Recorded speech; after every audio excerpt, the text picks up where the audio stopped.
All right, let's dive right in. We're about to tackle one of the biggest, most world-changing periods in all of human history, the Industrial Revolution. And I promise, this isn't just a boring story about steam engines and old factories. No, this is the story of how our entire modern world got built.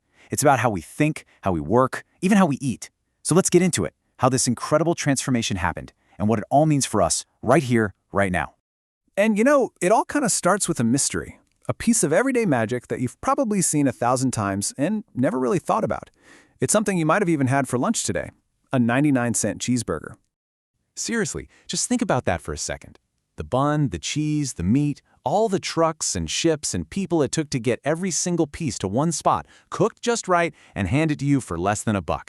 It seems so simple, right? But making something that cheap and that accessible is an absolutely incredible feat. So, what did it really take? And the answer? Well, it's pretty mind-blowing. To get that burger into your hands, it took basically all of recorded human history. It took a fundamental, ground-up rewrite of how we organize ourselves as a species.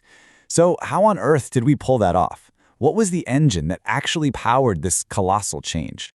It all comes down to a brand new economic and cultural system that completely took over the world: industrial capitalism. You can think of it as a whole new rulebook for the game of human civilization.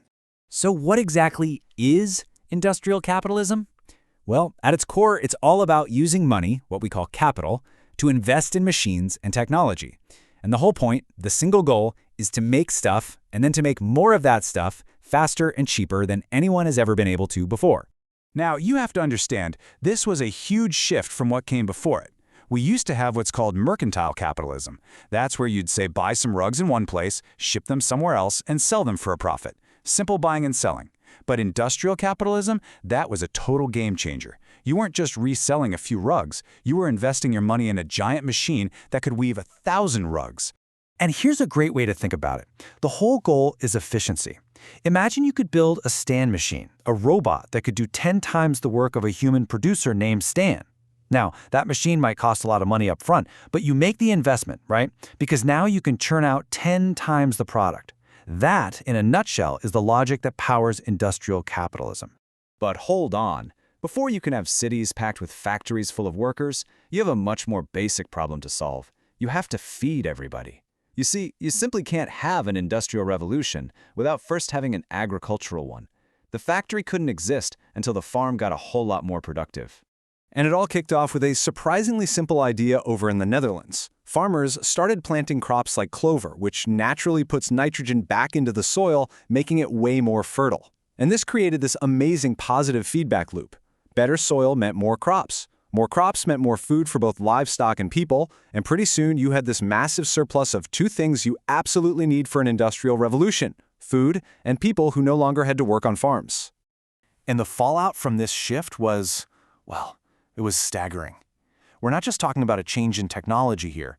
This was a complete reordering of society itself, right down to where people lived their lives and what they did every single day to survive. To put that in perspective, check this out. Back in the early 1500s, a whopping 80% of the English population worked in agriculture.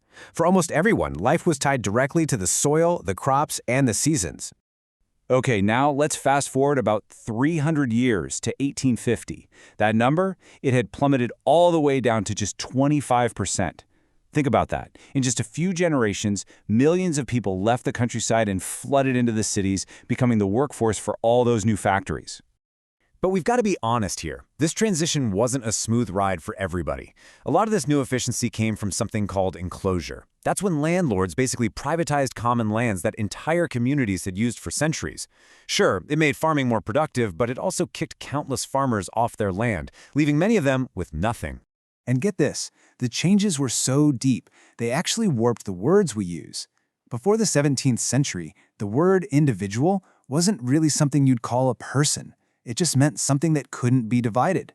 But as capitalism put more and more emphasis on personal profit and your own labor, we started seeing ourselves as these separate, rational actors in a giant marketplace.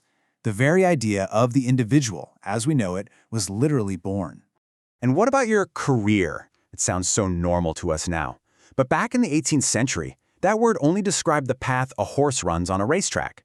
It was only as human lives became more and more focused on production and getting ahead that we took that word for ourselves. We started seeing our own lives as a kind of race.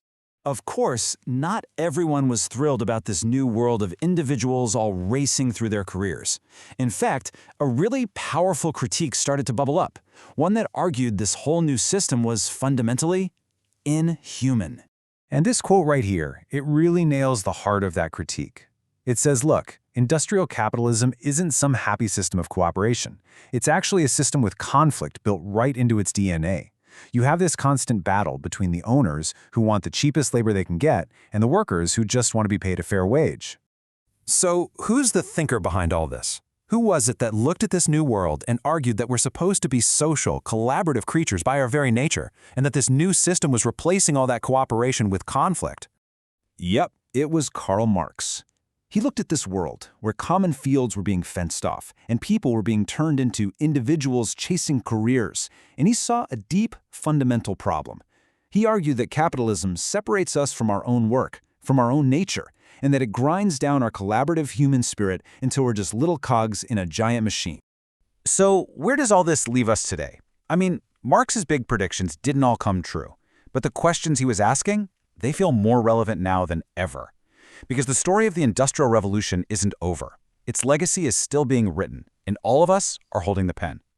So what's the final verdict on this revolution? Well, industrial capitalism is the system that gave us the incredible abundance of 99-cent cheeseburgers, not to mention the internet and modern medicine. But it also created massive inequality and some really deep systemic problems. The huge question we're all still wrestling with is, how do we keep the amazing engine of capitalism going while also dealing with the very real conflicts that Marx pointed out? How do we make sure that all this progress doesn't come at the cost of our own humanity? And that really brings us to the final test. And it's not some question on a piece of paper. The real test is understanding this complex system we all live in, so that you can be an informed citizen who actually helps shape what comes next. The Industrial Revolution moved humanity from the cave to the factory, so the question this whole history leaves for us is, where do we go from here?